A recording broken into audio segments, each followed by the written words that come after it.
Hi, I'm Kristin Omdahl and welcome to my studio. In this video, I'm going to show you some tips and tricks on making a brand new project. This is the Margot Crochet cardigan or vest. This is a classic silhouette that is a staple for anyone's wardrobe. Make it short and sweet or longer for a duster length, sleeveless for a vest, or add sleeves of varying lengths. The stitch pattern is simple and makes a gorgeous fabric. Be So Baby yarn comes in 60 colors. Make a variety of Margot's to wear with any outfit. You will need number 3 DK weight yarn and a size US 10.5 K or 6.5 millimeter crochet hook. The pattern comes in 6 sizes, so make sure to pay attention to how much yarn you'll need for whichever size you're making. Also, the sample is shown in the longer length with side vents and long sleeves. Adjusting the length of the body or sleeves can adjust your yardage requirements as well. I'll be using different colors of Be So Baby yarn for the different elements of the construction of this project to really emphasize what we're doing and where. So the first color I'll be using is Periwinkle, and the construction of this pattern begins at the shoulders with the upper body and working down, starting with the upper back. So the setup row for the upper back is a series of foundation ovals. We're going to start by tying our yarn to our crochet hook. You can use a square knot, slip knot, whichever you prefer. And the first foundation oval is a chain 3. And then double crochet in the third chain from your hook. This is the working loop on your hook, so we'll count back 1, 2, and 3. Yarn over, double crochet in that third chain from your hook, so it's the yarn over, insert your hook in that chain, yarn over, pull up a loop, yarn over, pull through 2 loops on your hook, yarn over, pull through 2 loops on your hook. That's one foundation oval. Let me show you that again.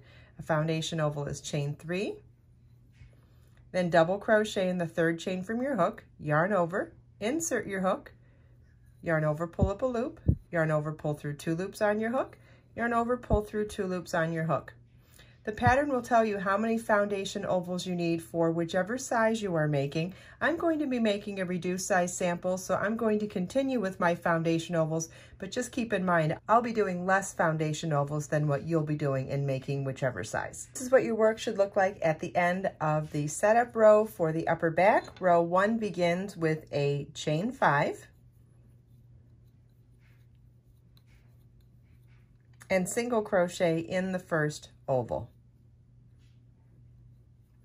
Then our repeat is chain 3 and single crochet in the next oval. You want to repeat chain 3 and single crochet in the next oval all the way across. At the end of the last repeat, it is chain 2 and then double crochet in the same last oval.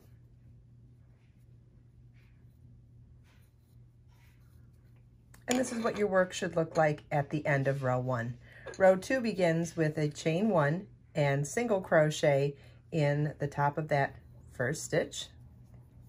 Then work 5 double crochets in the next chain 3 space.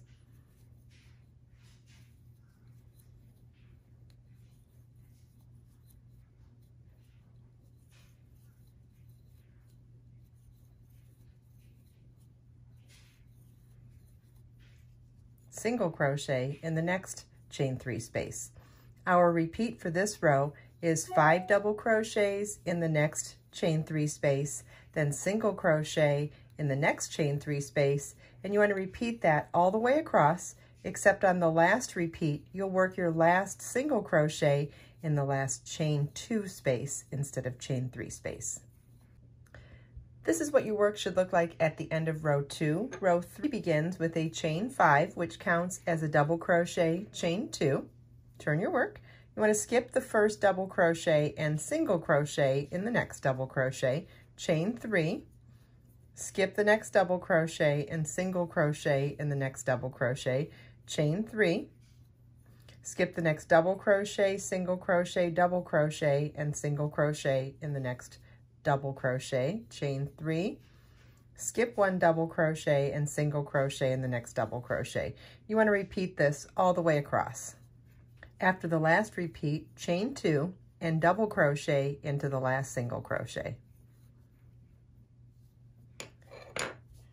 And this is what your work should look like at the end of row 3.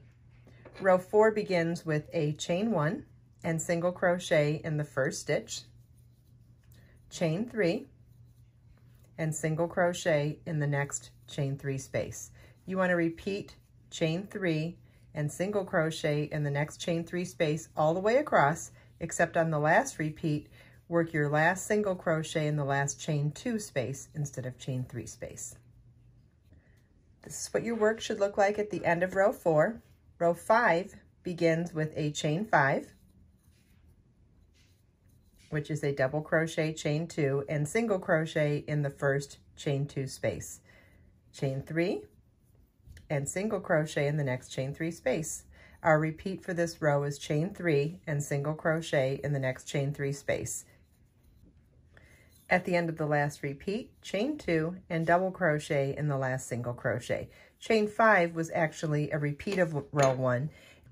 You'll be repeating rows 1 through 4 for the remainder of the upper back. Please refer back to the pattern to see how long this needs to be for the upper back, depending on what size you're making. And you'll also want to, even though we're repeating rows 1 through 4, you want to make sure you end on a row 2 and then fasten off. In the next video, I'll show you how we begin the upper right front, right from the shoulder seam of the upper back. I hope you enjoyed this video. If you have any questions at all, please feel welcome to leave them for me in the comments. I have links provided in the video description below for everything we talked about in this video as well. Let us make time to create, share, and inspire today and every day. I'll see you in the next video.